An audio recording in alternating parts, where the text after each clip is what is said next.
From HanselMinutes.com, it's Hansel Minutes, a weekly discussion with web developer and technologist Scott Hanselman. This is Lawrence Ryan announcing show number 389, recorded live Thursday, September 12th, 2013. This episode is brought to you by Telerik, offering the best in developer tools and support, online at telerik.com. And by Franklins.net, makers of Gesture Pack, a powerful gesture recording and recognition system for Microsoft Connect for Windows developers. Details at gesturepak.com. In this episode, Scott talks with consultant Linda Rising about the Agile Mindset. Hi, this is Scott Hanselman. This is another episode of Hansel Minutes. On the phone, I've got Linda Rising, a consultant who does a lot of work in the Agile space. And thanks for joining me today. Thank you, Scott. It's a pleasure to be here. Well, it's always a pleasure to watch you present. I've had the pleasure of actually meeting you, I think, on actually all the continents that were not the U.S. continent. I've never met you in North America, but I've seen you around the world. You do a lot of presentations that I think challenge people's way of thinking. I do a lot of presentations on code, and you do a lot of presentations on psychology and mindset. And I guess I should apologize for that because I'm not an expert in psychology. My PhD is in computer science, and I think for most of my life, I would have to say I've been a technical person. So the discovery that there are other dimensions to software came late in life for me, and I feel like I'm playing the role of Marley in the Christmas Carol. Do you remember seeing that at Christmas or reading that book by Charles Dickens, A Christmas Carol? Yes, because Marley is dead and his ghost visits Scrooge, and he says, Scrooge, I don't want you to make the same mistakes I did. I'm trying to save you from the fate I have. And he rattles his chains, and Scrooge becomes very fearful. And so I'm not dead yet, but I feel like that's my role. I don't want other technical people to make the same mistakes I did. Just to believe that it's all technical, that if we just had a better programming language or a better environment, better tools, that somehow all those problems that we have would go away. I think that people who are excited about building and excited about software think that all those problems can be solved by their tools. And I'll see people put Agile into a system, and it ends up being what I like to call Scrummerfall. They'll just take Waterfall and just patch Scrum onto it, and it's just an excuse to be sloppy. But they focus so much on the tools, they forget that these are humans that are building software. And I think that Agile has brought that to the table, and perhaps it's a combination, at least for me personally, of Agile and, of course, patterns, since I'm a patterns junkie, that really changed my way of thinking, and it made it possible for me to leave behind that very strict, very technical bias and to look around me for the first time and to see that, indeed, these are people. Indeed, we have trouble communicating. Indeed, we don't always understand each other as well as we should when we try to talk about even technical topics, and that there's an enormous amount of research in the areas of cognitive neuroscience and psychology that speaks directly to what we are doing. We should pay attention. What should I do or a listener do as a developer to avoid reading all of these books on psychology, but at the same time be not so ignorant on these things? You know, do I just be aware that there are different ways of thinking about this, or do I just watch a Linda Rising presentation? I think that awareness is the first step. And I know that for me, that was the beginning, that just being aware that there are other things besides all of the technical issues on the table. And now it's not just me, but there are others who are trying, and it's not an easy task, trying to keep up with all the advances in neuroscience and to do a pretty good job of translating what those neuroscientists are learning about our brains and to tell everybody in the software arena, here are some very useful things that will help us do our jobs better. So it's not just me, but there are many of us messenger translators who are trying to do a good job of keeping up, who subscribe to all the podcasts and read all the journals and try to skim the books looking for little nuggets, and that if people are just aware that those possibilities are out there and to do what they can to pay attention, there's so much that it's impossible to keep up with it. Well, certainly it's impossible if you're also trying to keep up on the latest tool and the latest widget. It's pretty overwhelming. That is the problem that we all face. I have a little training class that I give on thinking and influence strategies, and I point out that the last person to know everything was John Stuart Mills, who died in the late 1800s. And he was able to know everything because there wasn't that much to know. He could be a philosopher and a scientist and a theologian and economist and truly know all there was to know about all those fields, whereas now we can't know anything. The ability to keep up in any small, narrow field is impossible. So therefore, it's really impossible to look outside your field to bring in information from neuroscience or psychology or history. We should be looking at history, art, music. We can't do it. But at the same time, there is the ability to grow. And you bring up in an email as we were planning this talk, the work by Carol Dweck, who has a book called Mindset about the new psychology of success. And the premise of Mindset is this idea that people either have a sense that they can grow and that their talents can be expanded, or they have a fixed mindset where they're born with that amount of talent. They get their attributes when they're born, and they cannot get any more information. They cannot become better than they were born. Yes. And I think for me, the work of Carol Dweck was an eye-opener. And again, I felt that I had to apologize for myself because I wasn't aware of it. And I felt that I myself had a little bit of a fixed mindset in certain areas. So when I discovered that research, I thought perhaps it would be as eye-opening for other technical people to realize that our fixed mindsets might be holding us back.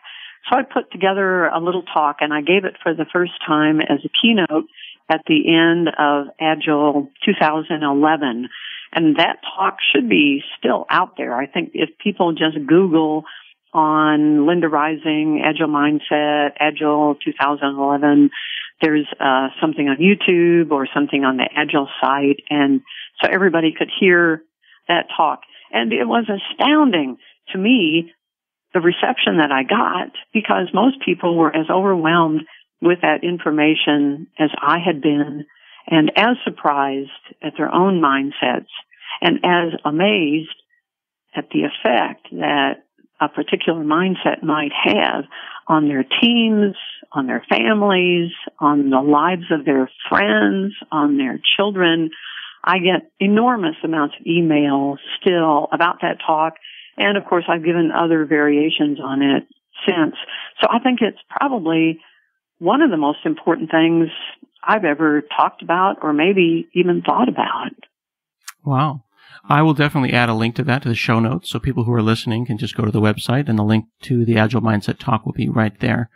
One of the things that I have personally thought about a fixed mindset versus a growth mindset is that there's kind of a working theory that people who know that they are talented have a tendency to believe that that is an inborn thing and other people cannot achieve, while people who may have come up in less than ideal circumstances, or people who have kind of literally pulled themselves up through their own bootstrap. Maybe they went to community college and became a developer as opposed to going to a a privileged school might believe that a growth mindset is simply how the world works. Yeah, I think we all do that to a certain extent, and I know I challenge myself all the time when I sort of go down that path to believe that there is ability or natural talent that people just have, that they were born with it, that they're a Tiger Woods or a Beethoven or an Einstein. And certainly the research that Carol Dweck has done does not say that we can all reach incredible heights of accomplishment in any area we choose. What the research shows is that no matter where we are today, we can all get better. And just having that attitude, that mindset toward whatever it is that we're trying to do means a lot of things about how we are as people. It means that we look at ourselves as growing, that we look at ourselves as learning, improving over time. And a magic thing happens as soon as we look at ourselves that way, we also begin to look at other people that way. So we're less likely to stereotype, to judge, to work better with others on our team, because we are constantly in the business 24/7 of evaluating everybody around us, saying, well, you have it, obviously, or she does not have it. And that gets in the way of our team behavior, our communication, the kinds of products we produce. There are classic examples of how managers do this. Managers very quickly, even before they know the performance abilities of people they hire, have already made up their minds about who's going to be a stellar performer and who is not. And that attitude by managers affects the behavior of those people. It becomes a self-fulfilling prophecy. So the power that managers, and not only managers, but that we all have over the performance of other people is enormous. So this belief that we are all growing, we're all learning, we can all get better. Maybe we won't be Beethoven or Einstein, but that we can be better tomorrow than we are today is enormously influential. When I was growing up, they used to call these tapes, or at least maybe my mom used to call them tapes. And she used to say, you have these tapes running in your head that's telling you whether or not you're good at something or not. And you have the choice to change those tapes and as such change how you look at the world and how the world will then treat you. I think that's probably a good metaphor because we do have a little voice in our head. It's the conscious mind that starts talking to us as soon as we wake up. And it may be a combination of things we heard from our own parents or an influential teacher or someone we respected who told us something about ourselves. And we play that tape and we listen to that voice and we believe it.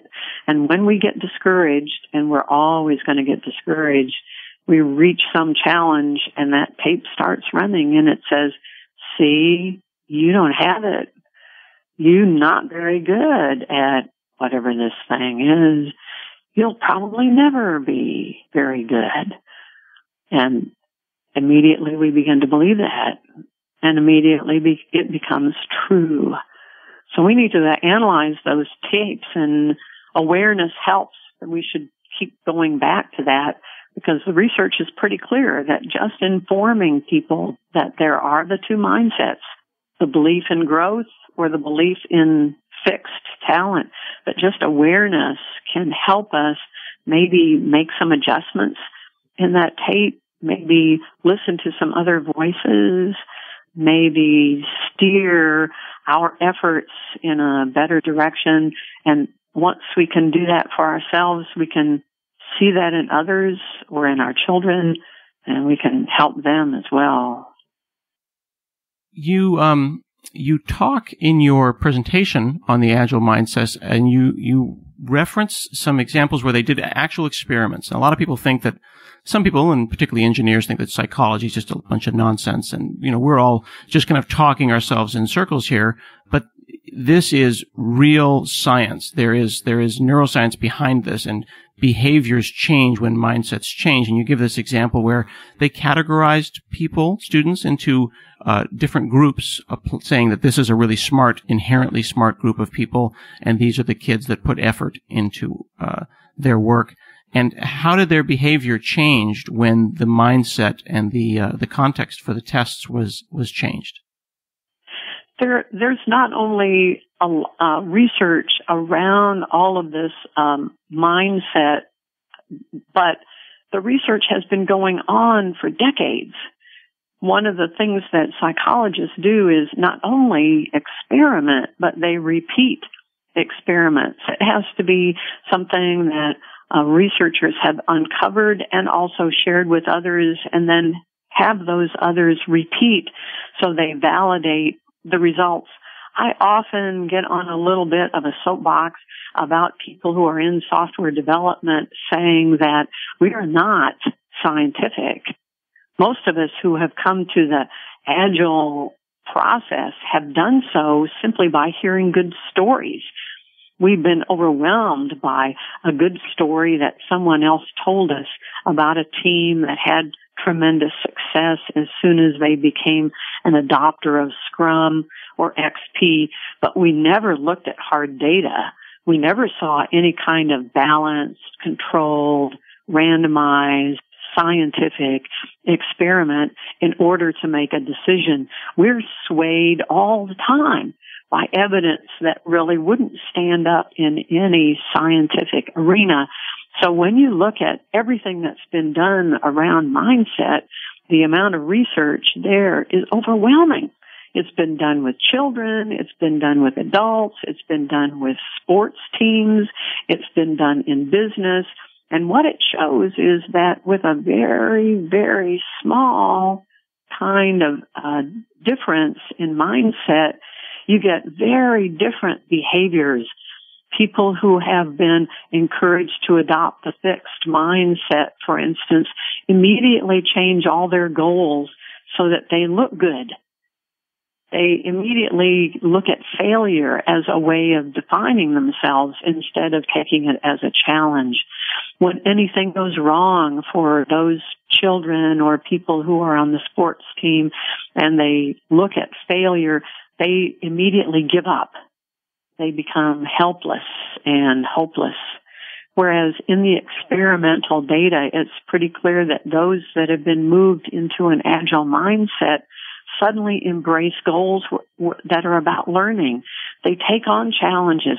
They get excited about hard things where they might not appear to be successful, but where they might learn. And in the face of failure, they become resilient. They become someone who, and this for me was the connection with agile software development, they embrace failure. They don't take it as a label or as a sign that they don't have it. They say, this is an opportunity for me to learn. The differences are so clear. And what's done to nudge those groups is usually just a very small thing. As you said, to simply say to someone, oh, you did really well here, you must be very smart. Or to the other group, oh, you did really well here, you must have worked hard. And that those two slightly different statements are enough to encourage a different mindset, a different goal setting, a different way of looking at failure. The results based on those little tiny nudges are astounding. Yesterday, I was reading to my 5-year-old and my 7-year-old, and the 7-year-old has started reading just in the last, couple of months. We say that he's got his superpower. Basically, he woke up one day and he could read, and it's one of those things that happens when kids are growing up. They click, and reading clicked a little while ago for him. The 5-year-old, on the other hand, is exactly 2 years younger, almost to the day. And they were reading, and the 7-year-old's having a blast, and the 5-year-old's really struggling. And I encouraged the 5-year-old to read a word, and he struggled with it. And the 7-year-old, without being malicious, said, oh, that's okay. He's not very smart at this. And I just saw the 5-year-old just kind of wince and then almost fall over you could see him kind of wilting. And it wasn't malicious. It was just two little boys that I think that they are twins. They think of each other as peers. And the 7-year-old truly doesn't understand that the 5-year-old is 2 full years behind him, which is effectively a third of his entire life. Yes. Yeah. And I worry about that. I don't want, in my mind as parent, I'm thinking, okay, and then it's going to be 30 and 32, and the 30-year-old is going to think that I'm no good, I'm not smart enough. How do we prevent these little missteps from kind of setting the direction for the entire life? Well, one of the things you can do is make the analogy with strength, that probably the older one is also stronger, can lift or move things, and that you should point out that, well, you can move this heavy object or you can pick up this heavy object. Yes, you're stronger than your brother because you're older. He's still growing. The older one is also probably taller. Yeah. And to say, well, you're taller than your brother because you're older and he's still growing, he'll become taller, he'll become stronger, he'll become better, and that the idea that all of those abilities are exactly the same. So the ability to read, the ability to solve problems, to understand, to speak language, all of those mental things are exactly like all those physical things that most of the time even children can understand the difference between somebody who is older, who is taller, who is stronger. And if they understand that all of those things that have to do with thinking or learning or reading or speaking are exactly the same, because they are, that helps them understand that it's not that the other person is dumber or stupider. They're just younger and they're still growing. And that when they compare themselves to someone who's older than they are, should also not be discouraged that, well, they're still growing. They're getting better. They're getting taller. They're getting stronger. They're learning more. And that's the lesson that we want as parents or grandparents to tell our children or grandchildren, is that continues beyond childhood, when you're out of school, when you're older, that you never lose that attitude of growing and learning, and that the research is clear. Your brain continues to develop new pathways, new capabilities until you die. So it would be a totally reasonable thing for me to, in the face of failure, to tell my boss I'm still growing. Of course. As long as your boss supported that attitude. And the research is also clear on organizations, that there are organizations that have a fixed mindset. So what would happen to growth people in a situation like that? They hire for talent. And there's a continual pressure on the people in the organization to show that they have it. Steve Jobs is famous for talking to the people who were on the Apple Lisa team. And he said, you guys don't have it. You're B players. Ouch. We don't have B players around here. We only have A players. I think maybe you guys need to find jobs elsewhere. He was brutal. He did a very good job of labeling people and calling them less than stellar if anything went wrong. And of course, we know many times the success of your project doesn't necessarily depend on the ability of the people in it. It's probably much more complicated than that. But he was a very good example of somebody who had a fixed mindset and who ran an organization that had a fixed. So the organization itself has that mindset. And if it does, it encourages behavior in the people who are in it that's exactly like the behavior of people who have a fixed mindset. They want to look good. In order to do that, they might cheat. They might sabotage the work of others. They'll do a lot of underhanded things so that they will look better and they'll get the promotion or the recognition, or someone will call them an A player. So there's a lot of labeling, a lot of negative behavior that results in organizations where the people in it and the organization itself, if you can think of an organizational mind, are very fixed. It's so different from organizations that have an agile mindset, where it's about learning, it's about growing, that mistakes are when you learn something important and you should take advantage of that. My example is Southwest Airlines. They hire people for attitude. Can you learn? Are you excited about learning? Are you willing to try new things? Do you do out of the box thinking? And they encourage that. And the people who work there, I've never worked at Southwest, but the people I know who do say it's exactly like that. It's a challenging organization where everybody is encouraged to keep on growing, to keep on learning. And that's where we all want to be.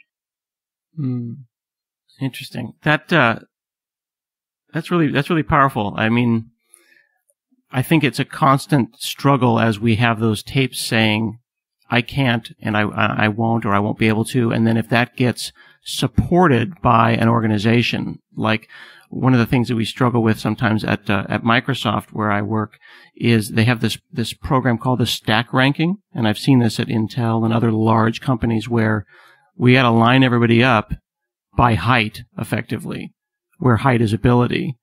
And if you get a label where you are, underachieved, then that's it. At other organizations, they may give you a moment in time. They may measure a moment in time and say, well, you were a 3 this period. They also will simultaneously have a potential number and indicate when ranking you and trying to give you your bonus at the end of the year that, but you're showing great potential, or your effort is recognized, or, most improved and things like that. What do you think when it comes time to find out if the team is an effective team and someone is not performing well? How do you rank that? Well, not everybody is working up to their full potential all the time, and there can be many reasons for that. And if it's going to be an effective organization, it has to provide opportunities for everyone up to a certain point. And I think sometimes it's that people are not happy in what they're doing. And if people are not happy, then they should try something else. But it shouldn't be about your capabilities, period. It's that for some reason, you're not happy here and you're not doing as well as whatever the standard is that we need for this organization, and maybe we can find another place for you. But that shouldn't happen, that severing of ties, without some effort on the part of the organization, in my belief, to see what can be done. Perhaps it's the result of many sorts of things. I don't think this is a clear-cut thing, but what the research shows pretty clearly is that there are a lot of people who are labeled early in their lives who don't do well. All the research now that Carol Dweck and her graduate students are doing is around minority students and women.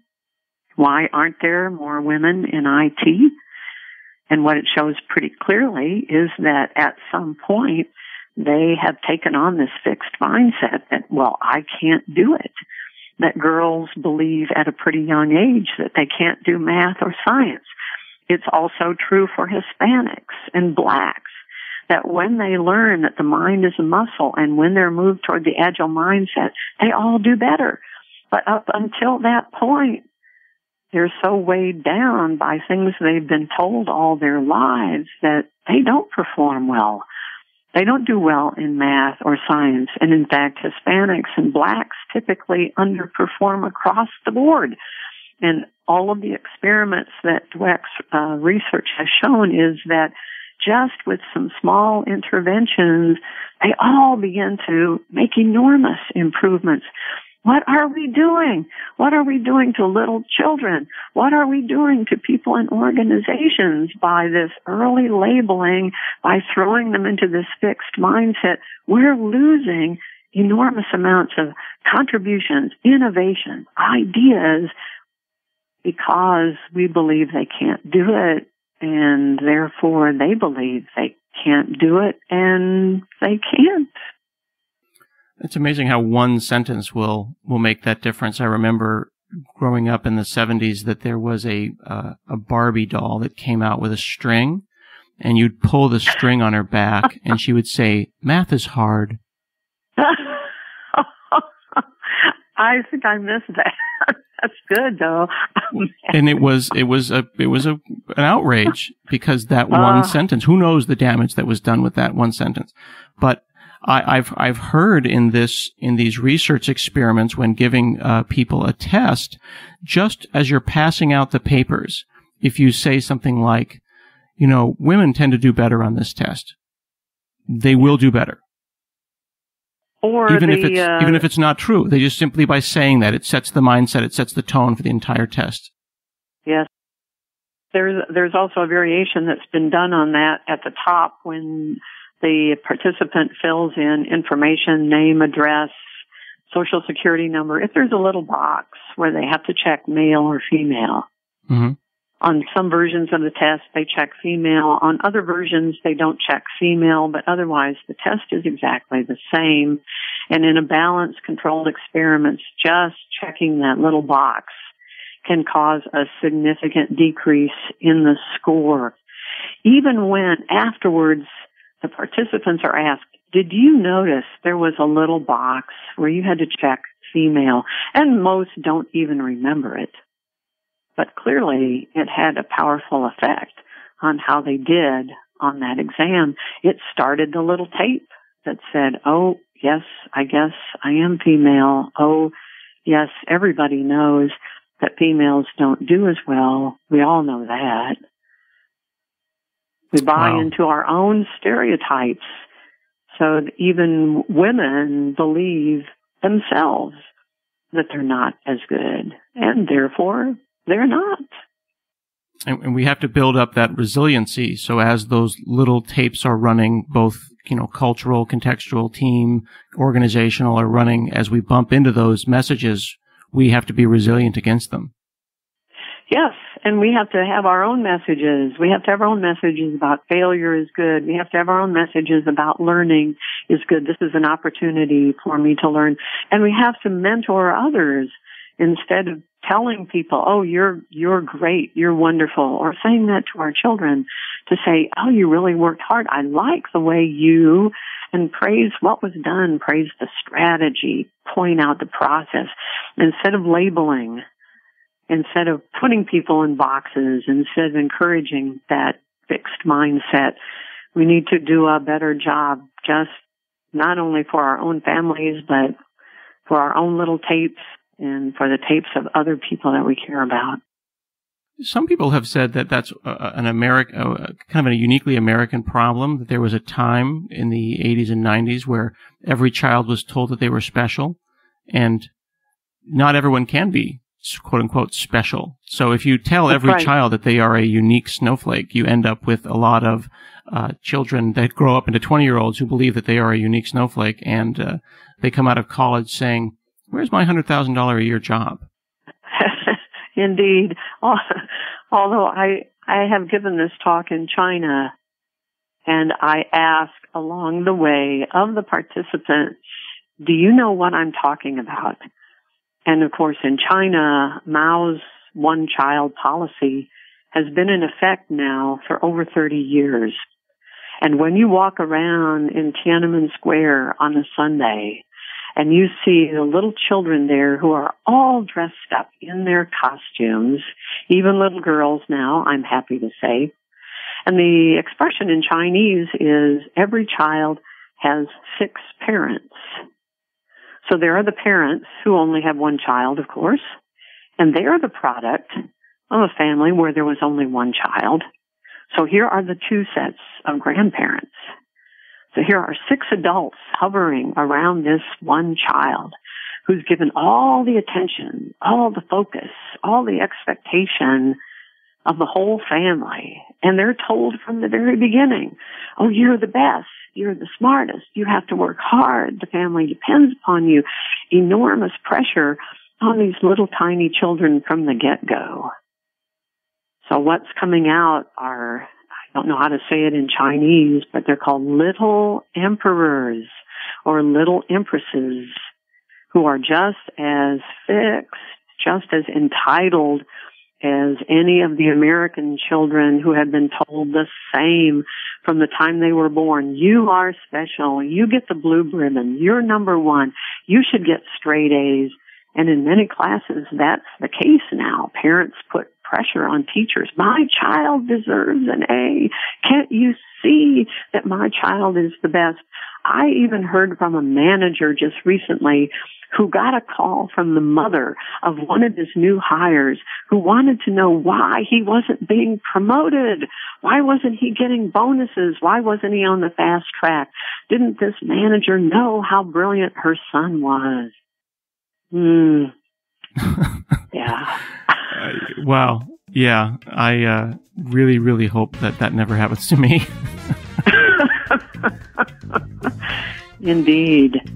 Well, thank you so much, Linda Rising, for chatting with me today. It's been my pleasure, Scott. Thank you for inviting me. This has been another episode of Hansel Minutes, and we'll see you again next week.